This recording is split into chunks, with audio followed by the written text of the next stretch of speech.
Good morning and welcome to Bow Lake. Now this specific place here is the headwaters of the mighty Bow River.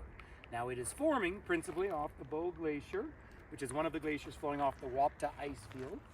When Jimmy Simpson built his lodge back here in the 1920s, you could walk up to the toe of that glacier in a couple of hours. Now it's a full day of hiking, full day commitment, which is an important statement. But if you watch the water flow out of this lake and down the valley, it floats past Lake Louise, picks up the water from Lake Louise and the ski hill, down through Banff, Canmore, eventually through Calgary, meets the Old Man River, and then it meets the Red Deer River. At that point, it becomes the South Saskatchewan. Then in the province of Saskatchewan, it meets up with the North Saskatchewan, which begins about 50 kilometers from here. The two meet together, go into Lake Winnipeg, and eventually out the Nelson River into the Hudson's Bay. So this is the Atlantic watershed, even though we're on the far west of the continent. Now, if we look up in the distance at the back here at Bow Glacier, you go up over the top of those mountains. This is not the Columbia Icefields, different icefield up top. You come down the back into Yoho National Park, the second oldest national park in Canada. And of course, that's where you go in to see Takaka Falls. You probably enjoyed that on some of our videos. So I'm just going to take you for a little walk around, but I just want to show you through the trees back here. There is Numtijah Lodge, and that was built by Jimmy Simpson, one of the famous mountain guides in this valley back in the 20s. Beautiful, beautiful bit of architecture. Now you usually have ice on this lake right through into June. We're quite high up here, obviously. In fact, the pass up behind us leads up to Peyto Lake. The Peyto Glacier is the other glacier coming off that ice field, and that turns into the Mistaya River system. But there in front of us is the Crowfoot Glacier. Now, one of the things I like to point out about this particular glacier, this is a fault, by the way. It's a fault through the Rockies here, but very stable now. But there's a rock out in the middle of that, right out in the middle.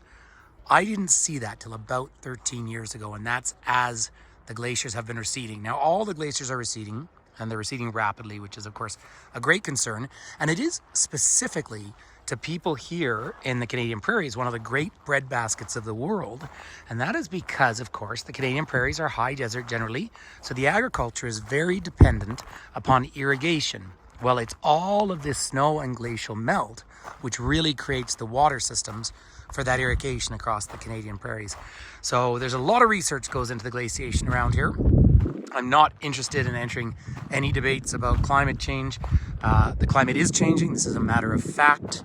It's, as they say, there's not two sides to the argument. It's something like 99% of scientists in the world believe in human-affected climate change, and 1% are sponsored by special industry.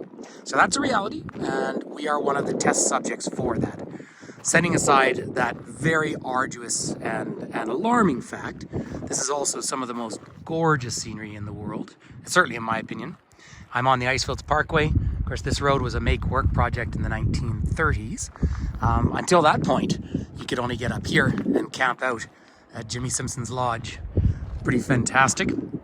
We're very much in bear country. Sorry, it's getting a little windy now, but I just wanted to do a quick, meaningful video here at Bow Lake, again, the headwaters of the mighty Bow River. If you count every bend, it goes something like 4,800 kilometers before it reaches the Hudson's Bay.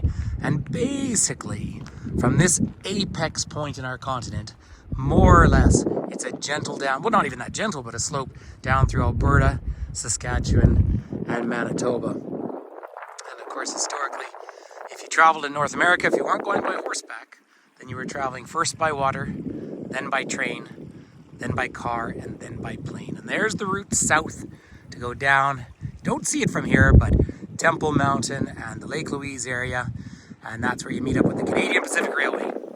So wind's just coming up, but warm greetings from a cool Sunday morning in autumn here from Bow Lake at Bow Summit.